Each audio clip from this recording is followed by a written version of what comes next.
How do you know what's best for you, the dehydrator or the freeze dryer? I'm gonna put the two to the test today and compare the two for you. But before we get into it, make sure to hit that thumbs up and subscribe to my channel for more health and homesteading content. Let's get started. The biggest difference between the dehydrator and the freeze dryer is obviously the price tag. The freeze dryer is a much bigger investment versus just a dehydrator. I have both because I actually use both, and I do like the dehydrator. I started out with the dehydrator as just a way to get into food preservation. The dehydrator might take more time depending on what you're trying to freeze dry. One of the biggest differences is going to be the texture of the food. And that all depends on the kind of food that you're freeze drying or dehydrating. So if you were to do orange slices, for example, if you freeze dried them, they would end up becoming kind of like sparkly and crispy. Whereas if you dehydrated them, you would get that more classic, like chewy yumminess. The freeze dryer has a tendency to like kind of crystallize or make things like a little bit more crispy, or things can expand. Whereas the dehydrator is just going to slowly kind of shrink everything up. So if you were to put a grape in the freeze dryer, it might expand into like this like puff ball, but the dehydrator, you'll get raisins. Of course, the reason why there are these differences in outcome is because it's a completely different process. Your dehydrator is dehydrating food long and slow and at low levels of heat. It's super gradual. The freeze dryer is freezing everything, and then as it thaws out, it's sucking the moisture out as it is thawing, basically. Sometimes you might not notice a difference at all. I'm going to show you what's going to happen when we do something like an herb. Today I have stinging nettle that I need to preserve, and I have so much of it I need to use both. The reason why the freeze dryer may be preferred for herbs is because, especially for medicinal value, you're going to get much more retention of nutrition, mineral content from the freeze dryer than you are the dehydrator. And that's because freezing is the best method for preserving that nutrient and mineral content. So let's get started. Yesterday we harvested all this beautiful stinging nettle, and I put it on this table to wash it down.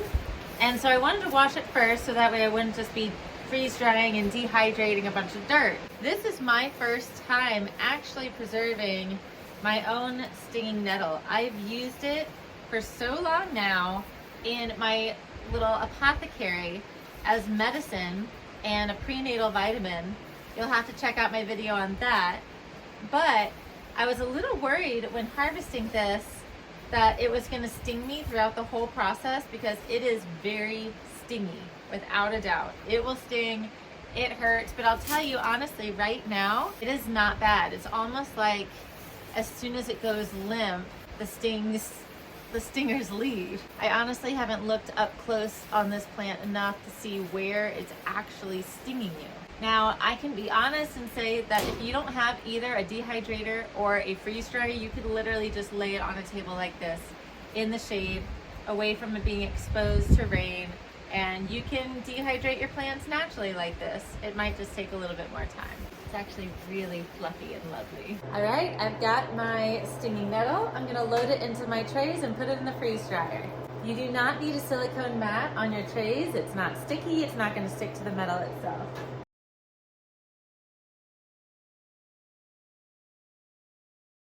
Next is the dehydrator. I do love this dehydrator. It's tried and true. I've owned it for like 6 years now. It works great. I love that it tells me the temps for everything. For this, I'm gonna go down to about 105 and 24 hours. All right, I have both nettle from the freeze dryer and the dehydrator all complete, and we're gonna do a comparison. The first thing to know is that the freeze-dried nettle was done in less than 12 hours. I put it in the late afternoon, and it was completely done by the next morning. The dehydrator I usually will run twice, and so it probably was close to being done after 24 hours, but I ended up running it again, so more like 2 days, just to make sure that all moisture is out. Let's take a look inside and see what the actual physical difference is. So there's no difference in color, but there is very much a difference in the texture. This one is pretty hard still, like it doesn't really crumble. This one, you can hear the like crispness. It will just crack and break apart. Just breaks apart so easily. So in terms of like breaking this into small pieces, the freeze dryer definitely wins. In terms of storage, I can get a lot more from the freeze dried because it breaks apart so easily that I can crush it into smaller pieces. Yikes. But if you're curious if stinging nettle is going to sting you even after dehydrated, the answer is yes, it will, and it is very uncomfortable. Oof.